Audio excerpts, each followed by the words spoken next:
अस्सलाम वालेकुम। Foreign policy और डिप्लोमेसी में क्या फ़र्क होता है? और किसी भी कंट्री के अंदर जो उसकी जियोग्राफिकल डिस्ट्रीब्यूशन है या उस कंट्री के जो नेचुरल रिसोर्सेज हैं वो उसकी फॉरेन पॉलिसी को और उसकी डिप्लोमेसी को किस तरह इम्पैक्ट करते हैं, ठीक है। और America, United states of America अपने नेशनल रिसोर्सेज को किस तरह यूटिलाइज करके एक अग्रेसिव जो है वो फॉरेन पॉलिसी मेंटेन कर सकता है। और पाकिस्तान अगर अपने रिसोर्सेज को अच्छे तरीके से एक्सप्लॉयट करे तो वो किस तरह जो है अपनी एक बैलेंसिंग फॉरेन पॉलिसी बना सकता है। तो उसके लिए भी मैंने एक वीडियो बनाई थी, just follow the link, follow the video and you would can understand. और हाँ यार, जो बंदा भी मुझसे कोई चीज पूछे तो प्लीज एक रिक्वेस्ट आप लोगों से कि एक दफा मेरे पूरे पेज को तो स्क्रॉल कर लिया करो। मैंने अपने पेज के ऊपर जितनी बुक्स हैं कंपलसरी की, ऑप्शनल्स की, वो सारी अपलोड की हैं, मतलब रिकमेंडेशन दी हैं और मल्टीपल चीजें मैंने उसके ऊपर लगाई हुई हैं। अगर मुझसे फिर दोबारा वही चीज पूछेंगे तो फिर तो जाहिर बात है मैं I wouldn't be able to reply. तो जो भी बात पूछनी है तो पहले जो है वो पेज को देख लिया करें, उसके बाद then please ask the question, then I will definitely answer you. Thank you ji. अब थोड़ा सा स्टार्ट करते हैं अमेरिकन हिस्ट्री के बारे में। तो अगर हम कॉन्टिनेंट्स की बात करें तो आपको पता है कि there are 7 continents in the world, जो मैंने आपको पहले भी मैप की वीडियोस में जो है वो बता दिया था, ठीक है, कि अफ्रीका वगैरह और ये सारा कुछ। खैर हमारा इस पार्ट से तो कंसर्न नहीं है। हम देखते हैं कि अटलांटिक के उस पार जो 2 बड़े कॉन्टिनेंट्स हैं, एक है ऊपर जो हो जाएगा, जहरी बात है, उसी बात को माइंड में रखना आपने, नॉर्थ साउथ। ऊपर जो हो जाएगा this part is known as North America, and जो नीचे हो जाएगा this part is known as South America, ठीक है जी। तो यहाँ पे इस पार्ट में 3 जो है वो मेजर कंट्रीज हैं, बाकी बहुत सारे कंट्रीज हैं, जिसमें ऊपर जो आ जाता है हमारा कनाडा, नीचे आ जाता है हमारा यूएस और नीचे आ जाता है हमारा मैक्सिको। अब यूएस की जियोग्राफी को समझने के लिए आप यूएस की लोकेशन को समझें। ये यूएस है। अब आप ये देखें कि फर्ज करें इस यूएस को हम ब्लॉक की फॉर्म में बाहर निकाल लेते हैं। अब देखें कि यूएस के नॉर्थ में क्या है, कनाडा, ठीक है जी। यूएस के साउथ में क्या है, मैक्सिको, ठीक है। और यूएस के ईस्ट में क्या है, देखें यूएस का ईस्ट जो है ये समंदर है, यूएस का ईस्ट ये समंदर है। तो यूएस के ईस्ट में क्या आ जाएगा, अटलांटिक। और इसी तरह यूएस का जो वेस्ट पार्ट है, यहाँ पे भी एक समंदर है। मैंने मैप की जो पहली वीडियो बनाई थी उसमें आपको क्लियरली बताया था, ये है पैसिफिक। ओके, तो अगर हम इस मैप इसको मैं यहां से यूएस को जूम करूं, अगर हम यहां से यूएस को जूम करें तो, और मैं अगर यहाँ पे रफली एक यूएस का मैप बनाए हम बड़ा करके, तो यूएस का मैप कुछ इस तरह बनता है। अब आप देखें, इससे अंडरस्टूड कर सकते हैं, समझ सकते हैं कि अब अगर ये यूएस है तो यूएस के नॉर्थ में क्या होगा, अल्टीमेट बात है कनाडा। और यूएस के साउथ में क्या होगा, मैक्सिको। यूएस के ईस्ट में क्या होगा, अटलांटिक। और यूएस के वेस्ट में क्या होगा, पैसिफिक, ठीक है।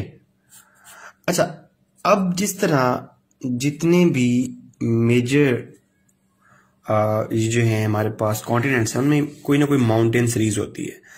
मतलब यहाँ पे एक माउंटेन सीरीज चलती है, उसको हम कहते हैं रॉकीज, ठीक है।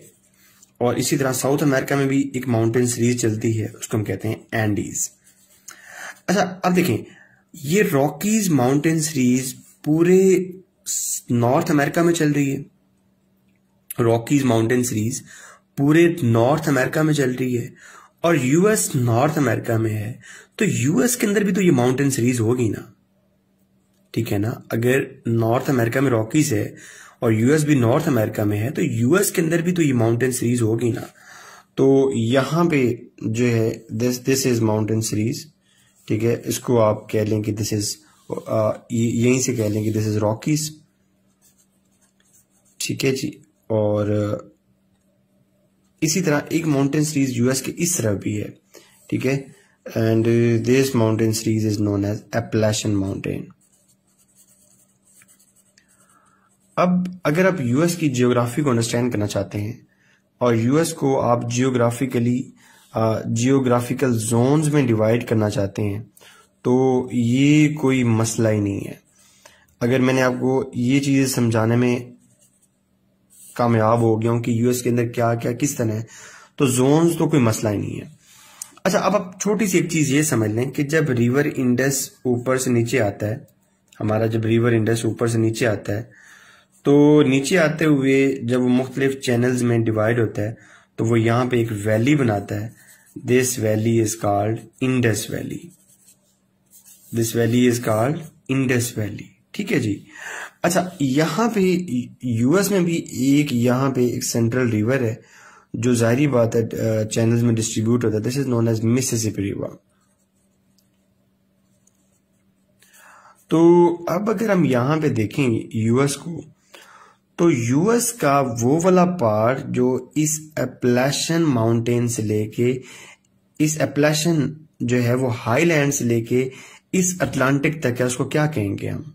अब इस बात को भी आप ज्योग्राफी की सेंस में समझें कि अगर यहाँ पे एक पहाड़ है, अगर यहाँ पे एक पहाड़ है और ये सरफेस है, तो ये क्या बनेगी, यहाँ पे स्लोप बनेगी ना।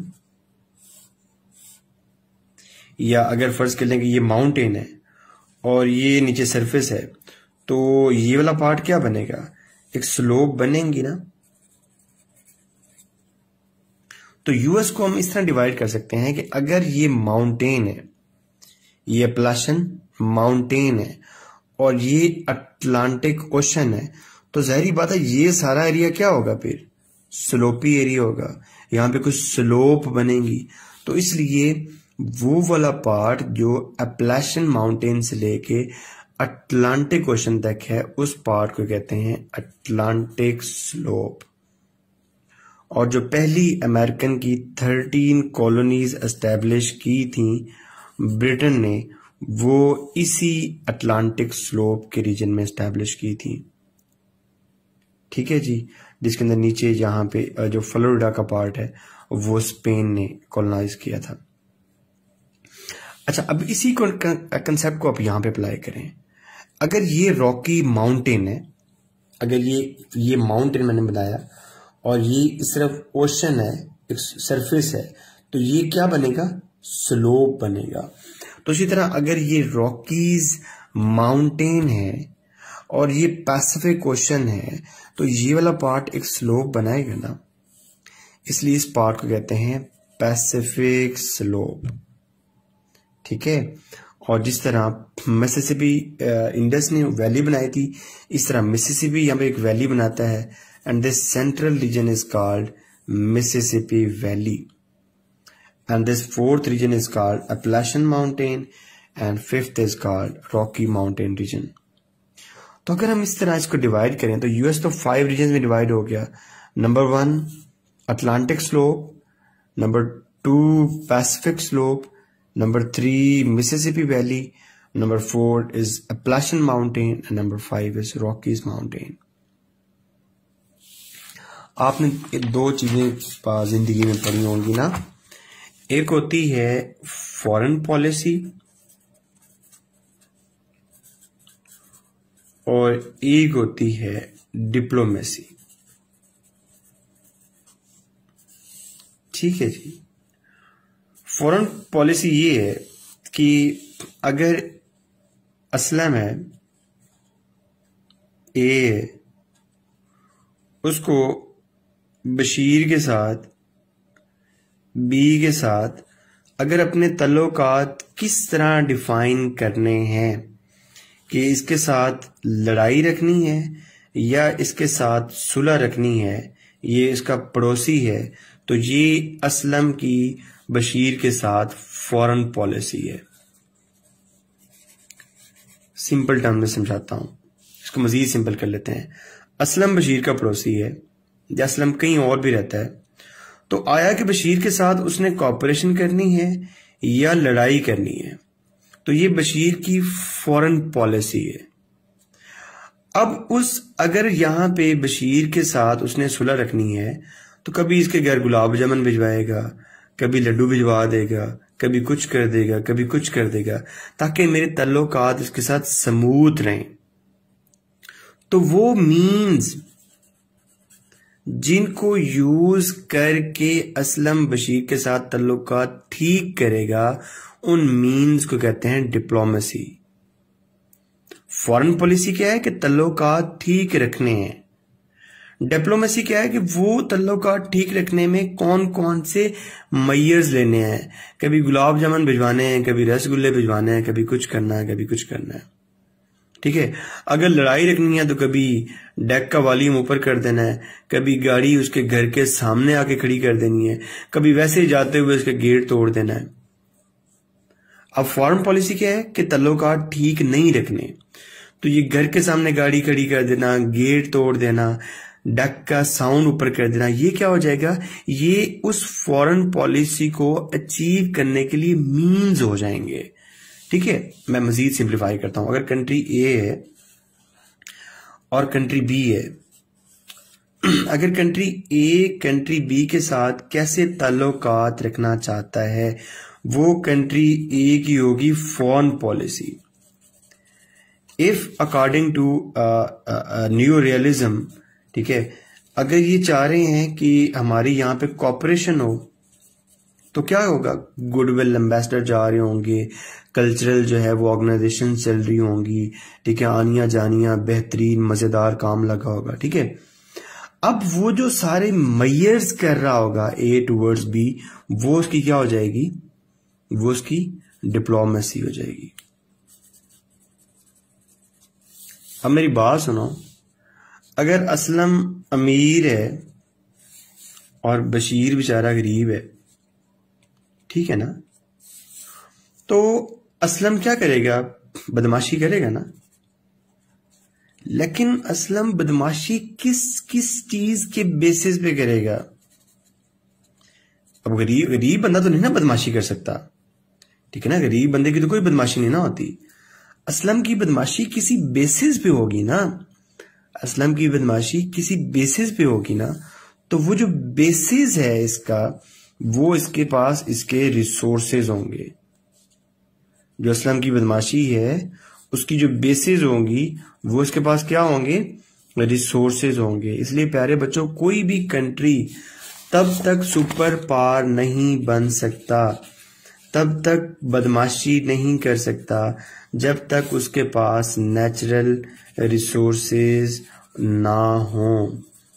और अगर आप इसको यूएस के कंटेक्स्ट में देखें तो आप ये देखें कि यूएस के पास वंडरफुल नेचुरल रिसोर्सेज किस तरह है कि इधर क्या है, पूरी एक लाइन है जिसके साथ समंदर है, इधर क्या है, पूरी एक लाइन है जिसके साथ एक समंदर है।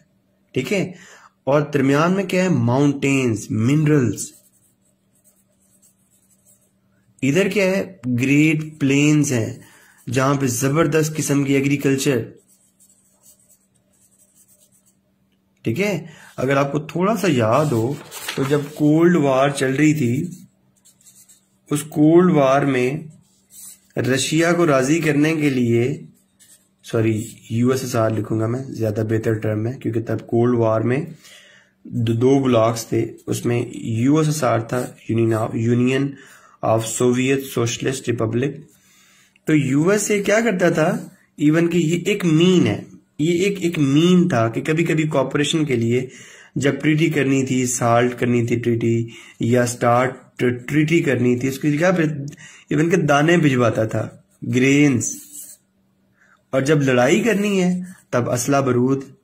तो इस सारी चीजों के लिए, इस जबरदस्त डिप्लोमेसी के लिए क्या चाहिए, नेचुरल रिसोर्सेज।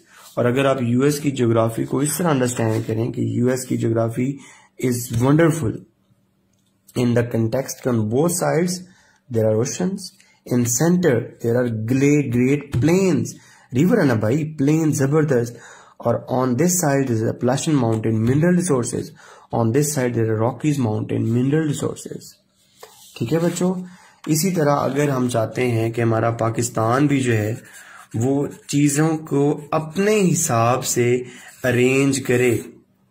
ये ना हो कि यूएस कहे जानी आ जा, हम उसके पास चले जाएं, कहे जानी दफा हो जा, हम दूर चले जाएं, वो कहे जानी आ जा, हम चले जाएं, कहे जानी बैठ जा, हम बैठ जाएं, वो कहे जानी दफा हो जा, हम फिर दफा हो जाएं। अगर हम चाहते हैं कि ये चीज़ ना हो, उसके लिए हमारे पास भी जो रिच नेचुरल रिसोर्सेज हैं उसको हमें एक्सप्लॉइट करना होगा। और इंशाल्लाह एक दिन आएगा कि जब हम अपने नेचुरल रिसोर्स को एक्सप्लॉइट करके one of the top nation बनेंगे। ये कुछ छोटे छोटे से यार कंसेप्ट्स थे। आई होप आप लोगों को कवर जो है समझ आ गई होगी। तो मुझे बता दीजिएगा अगर कोई आपको यूएस आ गया, कोई भी वर्ल्ड अफेयर्स में लाइक आईआर में या यूएस हिस्ट्री में कोई मुश्किल टॉपिक लगता है तो मैं उसके ऊपर भी फर्दर वीडियोस बनाता रहूँगा ji. Thank you so much. अपना बहुत सारा ख्याल रखिएगा। अल्लाह हाफ़िज़। मेरी क्लासेस का मोड भी तकरीबन यही होता है कि इसी तरह ही फ्लो चार्ट्स वगैरह बना के और ये बाद में क्लास में बच्चों के साथ शेयर भी हो जाते हैं ताकि उनका कोई पॉइंट वगैरह मिस हो गया तो उनको समझ आ जाए। And thank you so much. मैं अपना पेज देखता हूँ कभी कभी तो बड़ी खुशी होती है आप लोगों की ढेर सारी दुआएं देख के। तो शायद ये दुआएं ही हैं कि जो इंसान को दूसरों से डिफ्रेंशिएट कर देती हैं। तो उन ढेर सारी दुआओं के लिए बहुत शुक्रिया और अपना बहुत सारा ख्याल रखिएगा।